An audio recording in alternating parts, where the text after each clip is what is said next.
قرآن مجید کی 114 صورتیں ہیں، ان میں 2 صورتیں عورت کو خاتون کے نام پر نام رکھے گئے ہیں، ایک سورہ النساء اور ایک سورہ مریم، باقی رہ گئی 112 صورتوں میں ایک صورت بھی مرد کے نام پہ نہیں رکھی گئی، 114 صورتوں میں ایک صورت بھی مرد کے نام پہ نہیں. کیوں؟ اس کا جواب تو اللہ کے پاس ہے، میرے پاس تو نہیں ہے. السلام علیکم ورحمۃ اللہ وبرکاتہ. حضرات محترم، جیسے کہ ابھی آپ نے ایک ویڈیو دیکھی ہے کہ شاید اس کو آپ جانتے ہوں گے کہ اس کا نام طاہر القادری ہے، اور وہ بندہ ایک بات بیان کر رہا ہے کہ عورتوں کو خوش کرنے کے لیے ایک محفل سجی ہوئی ہے کہ جس کے اندر سامنے عورتیں بیٹھی ہوئی ہیں.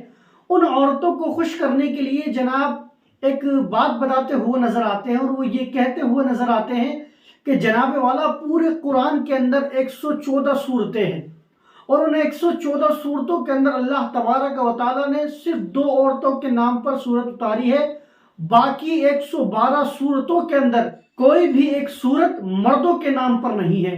تو انشاءاللہ عزوجل آج اس ویڈیو میں ہم یہی دیکھیں گے کیا پورے قرآن کے اندر مرد کے نام پر ایک بھی صورت نہیں ہے جیسا کہ یہ طاہر القادری کہہ رہا ہے. تو حضرات محترم، ہم قرآن مجید کو اٹھاتے ہیں، اور جب قرآن مجید کو ہم اٹھا کے دیکھتے ہیں تو جناب والا اس کے اندر جیسے انہوں نے کہا کہ عورتوں کے نام پر تو 2 صورتیں ہیں مگر مردوں کے نام پر ایک بھی صورت نہیں ہے.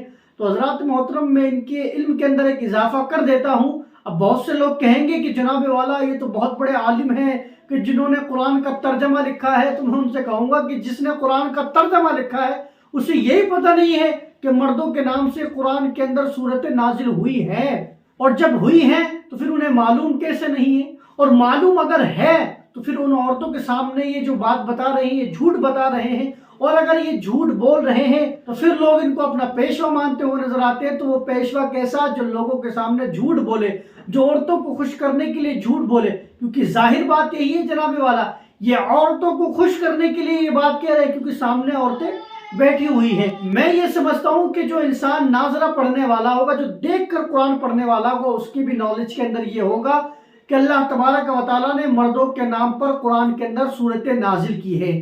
اب میں جو بات عرض کر رہا تھا، 2 صورتوں کے انہوں نے نام لیے، ایک سورہ مریم اور ایک سورہ نساء. تو میں یہاں پہ یہ کہنا چاہوں گا کہ مریم تو چلو کسی عورت کا نام ہوتا ہے، لیکن نساء کسی عورت کا نام آج تک آپ نے سنا ہے؟ کسی کا نام آپ نے نہیں سنا ہوگا. کیوں نہیں سنا ہوگا؟ کیونکہ نساء عورتوں کو ہی کہا جاتا ہے. اب عورتوں کو کہا جاتا ہے، کسی خاص عورت کا نام آپ نے نساء نہیں سنا ہوگا. نساء کوئی عورت کا نام نہیں ہوتا، یہ تو عورتوں کو کہا جاتا ہے.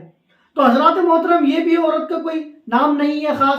جناب والا یہ کہہ رہے ہیں عورتوں کو خوش کرنے کے لیے اللہ نے 2 صورتیں اتاری عورتوں کے نام پر. اب آئیے ہم یہ دیکھتے ہیں کہ اللہ تبارک و تعالیٰ نے مردوں کے نام پر قرآن کے اندر صورتیں اتاری ہے یا نہیں اتاری ہے. تو آئیے حضرات محترم، پہلی صورت کا آپ نام دیکھیے. اللہ تبارک و تعالیٰ نے اپنے اس قرآن کے اندر حضرت ابراہیم علیہ السلام کی صورت اتاری ہے، جس کو سورہ ابراہیم کہا جاتا ہے.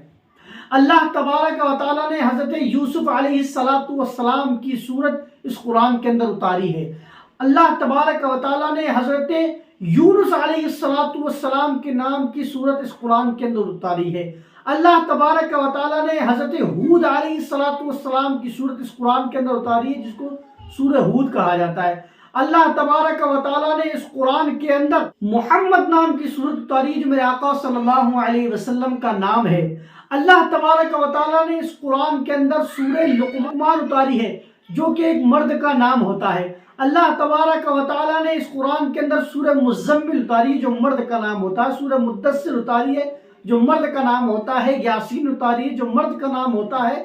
طٰہٰ اتاری ہے جو کسی مرد کا نام ہوتا ہے. تو حضرات محترم، یہ اتنی صورتیں ہیں، اور ان کے اندر آپ دیکھیے کہ وہ صورتیں اللہ نے اتاری ہے جو نبیوں کے نام رہ چکے، جیسے حضرت ابراہیم علیہ السلام، حضرت یوسف، حضرت نوح، حضرت یونس اور حضرت ہود. یہ تمام کے تمام نبی رہ چکے ہیں جناب والا. اب آپ دیکھیے اس طاہر القادری کو جناب والا کہ اس کو اتنا بھی پتہ نہیں ہے کہ اللہ تبارک و تعالیٰ نے مردوں کے نام کی صورتیں اس قرآن کے اندر اتاری ہے. اور یہ سب ہو کیوں رہا ہے آپ کو میں بتا دوں. اس کی 2 وجہ ہے. ایک وجہ تو یہ ہے کہ جناب والا یہ عورتوں کو خوش کرنے کی کوشش کر رہا ہے، اور دوسرا یہ کہ جب خدا دین لیتا ہے تو عقل چھین لیتا ہے. یہ بھی بد عقل ہو گیا، اور جو سامنے بیٹھی عورتیں سن رہی ہیں ان کی بھی عقلیں خراب ہو گئی ہیں کہ وہ اتنی جاہل ہیں کہ ان کو یہ بھی پتہ نہیں ہے کہ اللہ تبارک و تعالیٰ نے اس قرآن کے اندر مردوں کی نام کی صورتیں اتاری ہیں. اور یہ طاہر القادری وہ شخص ہے کہ جو جناب والا سنیت سے، اسلام سے بغاوت کر چکا ہے.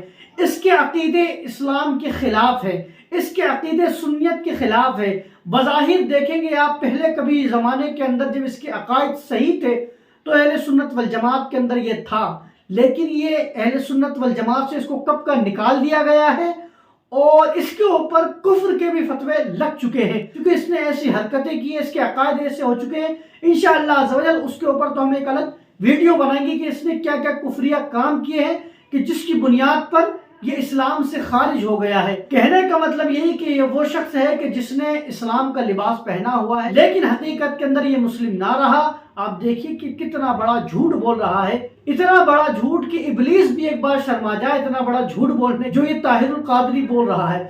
سراسر اس نے ان تمام صورتوں کا انکار کر دیا ہے. اللہ تبارک و تعالی ہم تمام لوگوں کو ایسے شریر لوگوں سے محفوظ رکھے. واللہ تعالی عالم. السلام علیکم ورحمۃ اللہ وبرکاتہ.